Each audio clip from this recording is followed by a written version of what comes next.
A young girl took her first train ride.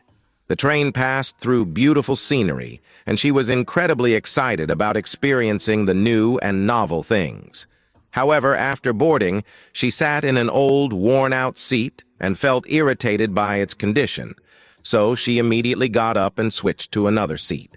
But beside the new seat sat a child who was crying incessantly. Feeling annoyed, she left again and moved to the back of the carriage. Yet because of the direct sunlight, the seats there were too hot. Frustrated, she wandered around the carriage just trying to find a perfect spot. After a long search, she finally found a comfortable seat in a quiet corner. She sat down with a sense of relief, ready to enjoy the scenery she had been eagerly awaiting.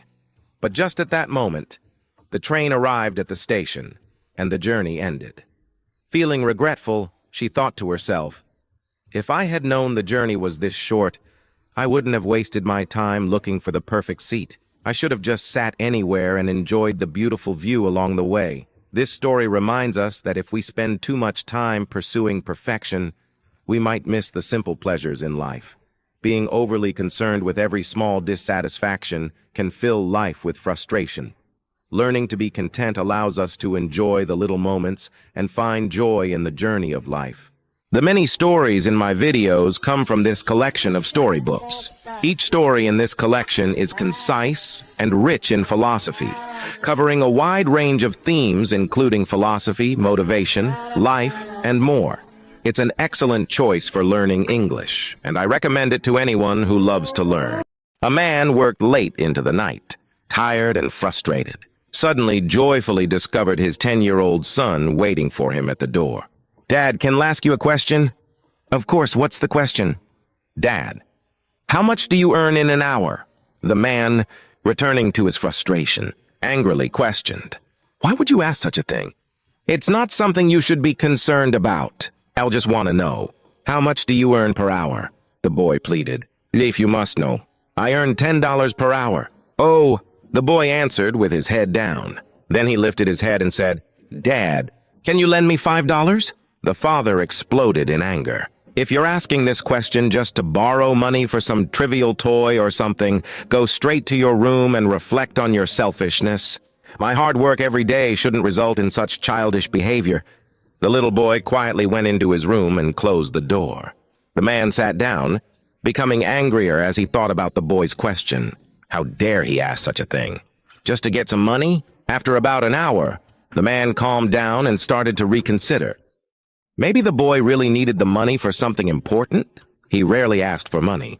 The man walked to the boy's room, opened the door, and asked, "Are you asleep, son?" "No, Dad, I'm awake," the boy replied. "El may have been too harsh earlier," the man admitted. "After a long and frustrating day, I took my anger out on you. Here's the $5 you wanted."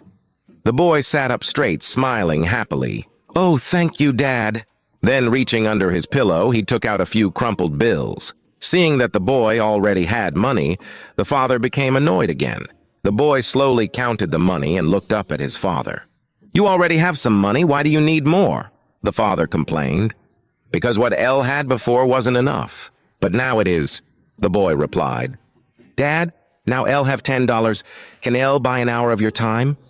Please come home early tomorrow, I want to have dinner with you." Time is the most precious gift, and the company of family is the most valuable wealth. So, while pursuing career success, do not neglect family and love, as they are the true sources of happiness. Once upon a time, in a village, a couple saw 3 old men sitting outside their house, and they had been sitting there for a long time. The wife went out and said, "We don't know you, but we've seen you sitting here for a long time. You must be hungry. My husband and I invite all of you to come in and have something to eat with us." They replied, "We will not all go in together." When asked why, one of the old men explained, "My name is Wealth. If I go in with you, your house will be filled with wealth. His name is Success. If he goes in with you, whatever you do will be successful. My name is Love. If I go in with you, your house will always be filled with love." Then, He told the wife to discuss with her husband which one they would like to invite into their home. The husband, overjoyed by the news, said, "Let's invite wealth into our home." The wife said, "Why don't we invite success instead?" After a discussion, the wife came back and said, "Which one of you is Love? Please come in and be our guest." Love stood up and started walking towards the house.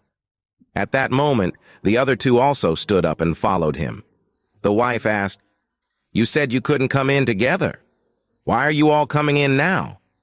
The old man replied, "If you had invited wealth or success, the other two would have stayed outside.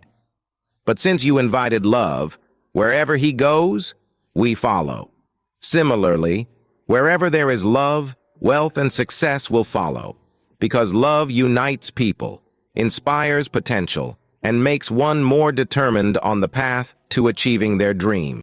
There is an 8-year-old German boy who unfortunately suffers from terminal cancer. Years of illness have robbed him of the ability to walk freely. He often just stares blankly at his once beloved little motorcycle. Whenever they see this scene, his parents are extremely saddened and can't bear to look. Facing this irreversible illness, the young son expressed his last wish in life. He hoped to personally see a motorcyclist pass by his house and hear the thrilling roar of the engine that had long ignited his dreams of motorcycles. To fulfill their son's wish and to cheer him up, his mother posted this small request on a motorcycle website. Even if it required payment, she just hoped to find 20 to 30 motorcyclists to make her child's dream come true.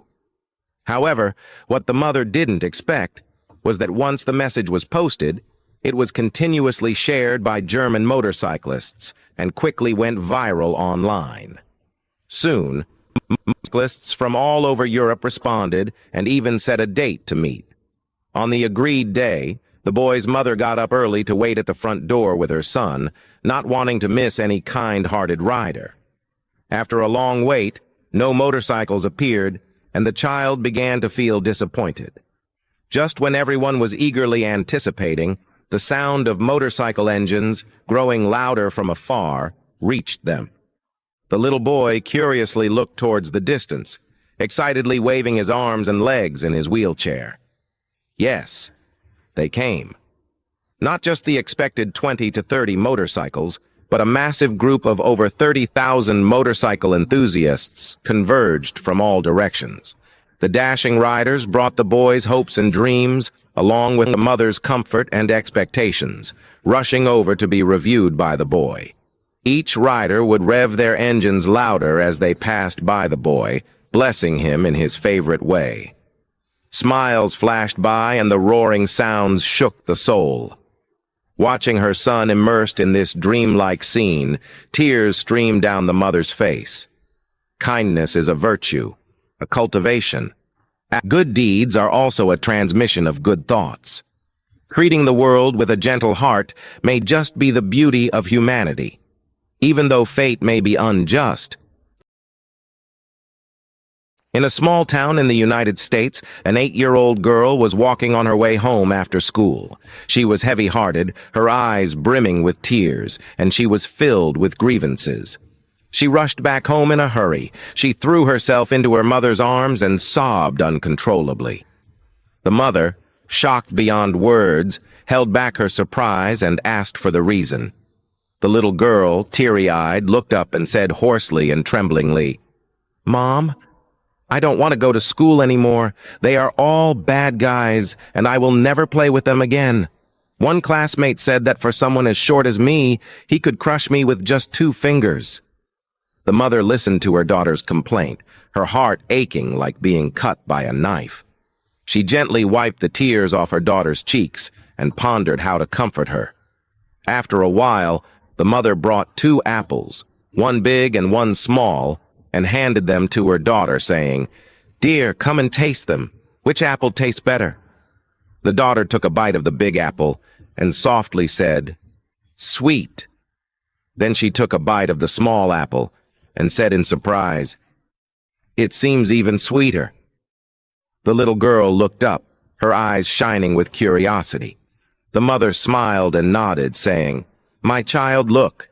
The same apple tree can produce different fruits.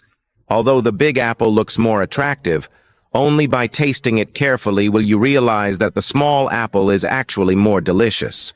Its growth cycle is longer, and it accumulates more nutrients because God loves the small apple more. After hearing her mother's words, the girl's self-abasement seemed to gradually melt away. She suddenly understood that even though she was petite, she would still be favored by heaven and become a unique version of herself.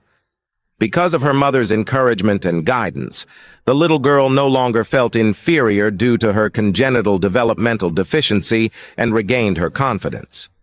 Many years later, the little girl finally became a famous writer. Her first work, Gone with the Wind, broke all publishing records in the United States upon its release, with sales reaching over 10 million copies, and won the Pulitzer Prize.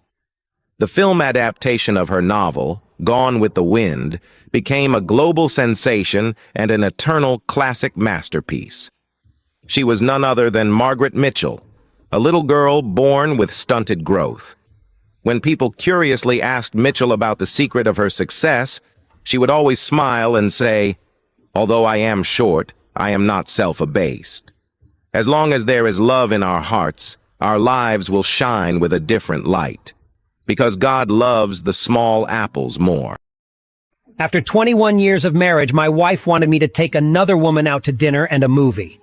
She said, "I love you, but I know this other woman loves you and would love to spend some time with you." The other woman that my wife wanted me to visit was my mother, who has been a widow for 19 years. But the demands of my work and my 3 children had made it possible to visit her only occasionally.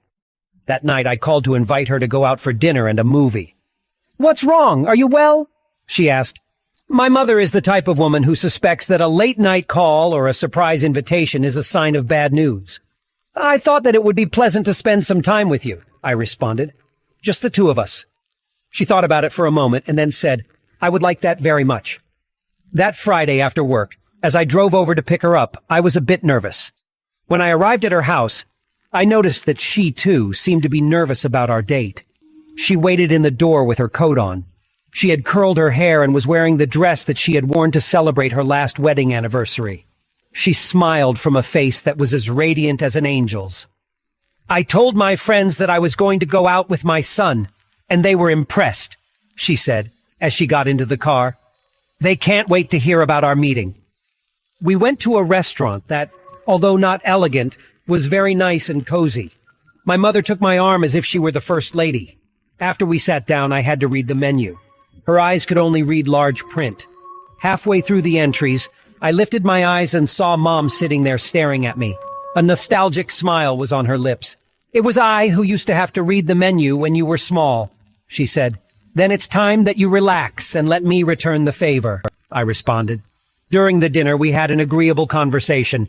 Nothing extraordinary, but catching up on recent events of each other's life. We talked so much that we missed the movie. As we arrived at her house later, she said, "I'll go out with you again, but only if you let me invite you." I agreed. "How was your dinner date?" asked my wife when I got home. "Very nice.